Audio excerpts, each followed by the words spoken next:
ज्यांनी कधी काय केलं नाही त्यांनी इथं आमची मापं काढू नयेत.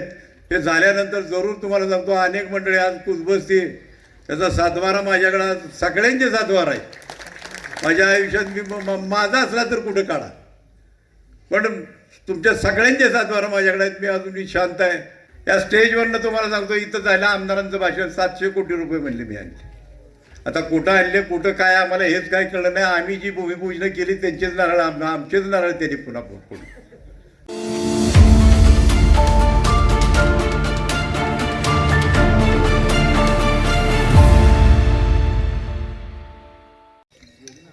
प्रचार सभा आयोजित केली आणि या सभेला संबोधित करण्यासाठी उपस्थित असलेले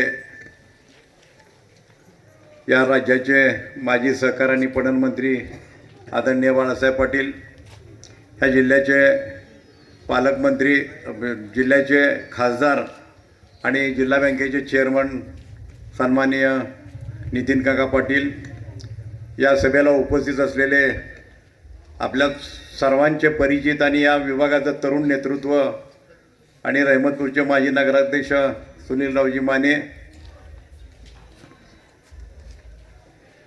कोरेगाव संघाचे चेअरमन शहाजीअण्णा, संभाजी तात्या आणि या विभागातून आलेले सर्व जबाबदार कार्यकर्ते, माता भगिनी, तरुण मित्र आणि बंधू भगिनींनो,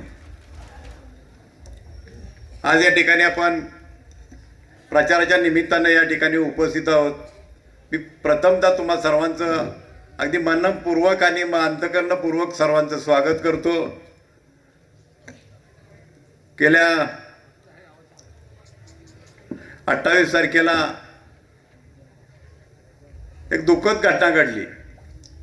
त्या महाराष्ट्र राज्याचे उपमुख्यमंत्री, राष्ट्रवादी काँग्रेसचे राष्ट्रीय अध्यक्ष आणि एक महाराष्ट्राचं एक बुलंदी आवाज, मराठी माणसाचा बुलंदी आवाज आणि ज्यांनी आपली सेवा या राज्यासाठी दिली ते तडफदार तरुण, तुम्हाला सांगतो अजितदादा पवारांचं दुःखद असं विमान अपघातात निधन झालं.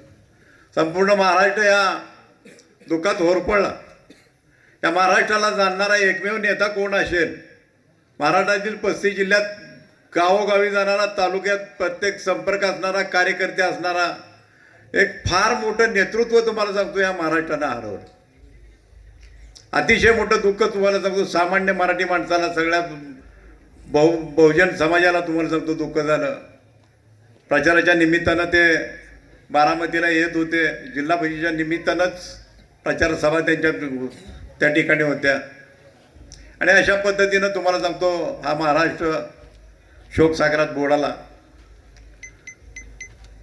आणि माझी विनंती आहे की आपण उद्याच्या 7 तारखेच्या होणाऱ्या जिल्हा परिषद निवडणुकीला आपण सामोरे जातोय. गेली 15 वर्ष झाले या विभागाचं नेतृत्व आमदार बाळासाहेब पाटलांनी केलं. या मतदारसंघाचं चेहरा मोहरा संपूर्ण बदलला. कोट्यावधी रुपयाची कामं तुम्हाला सांगतो या ठिकाणी झाली.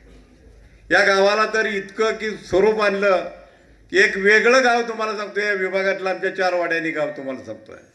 कुठली गोष्ट राहिली आणि कुठली गोष्ट बाळासाहेबांनी दिली नाही आम्हाला असं कधी झालंच नाही. सह्याद्री सहकारी साखर कारखान्याच्या माध्यमातून तुम्हाला सांगतो भरपूर सहकार्य केलं. खऱ्या अर्थानं हा भाग आमचा जर प्रगतीपथावर आणि आर्थिकदृष्ट्या सक्षम जर झाला असेल तो सह्याद्री सहकारी साखर कारखान्यामुळं. सह्याद्री सहकारी साखर कारखान्याची निर्मिती झाली. कृष्णा काठ आहे, संपूर्ण पाणी धोमचं कणेरचं पाणी आलं, ऊस पिकायला लागला, ऊसाचे पैसे चांगले व्हायला लागले आणि ते गणिताचं काम सह्याद्री सहकारी साखर कारखान्याच्या माध्यमातून तुम्हाला सांगतो आमदार बाळासाहेब पाटलांनी केलं.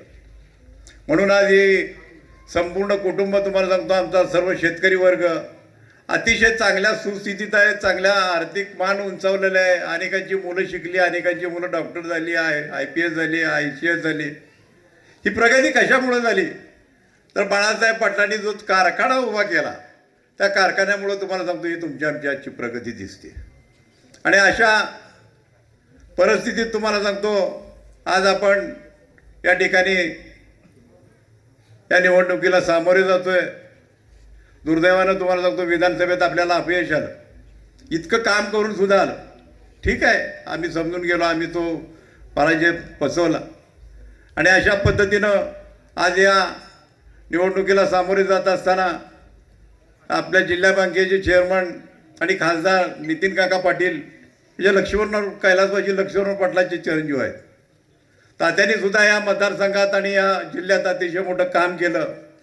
आणि खऱ्या अर्थानं माणसं बांधण्याचं, माणसं जुळवण्याचं आणि माणसं एकत्र करण्याचं काम तात्यांनी केलं. तीच परंपरा मकरंद पाटील असतील, काका असतील, त्यांचं सर्व कुटुंब तुम्हाला सांगतो आज या ठिकाणी करतं.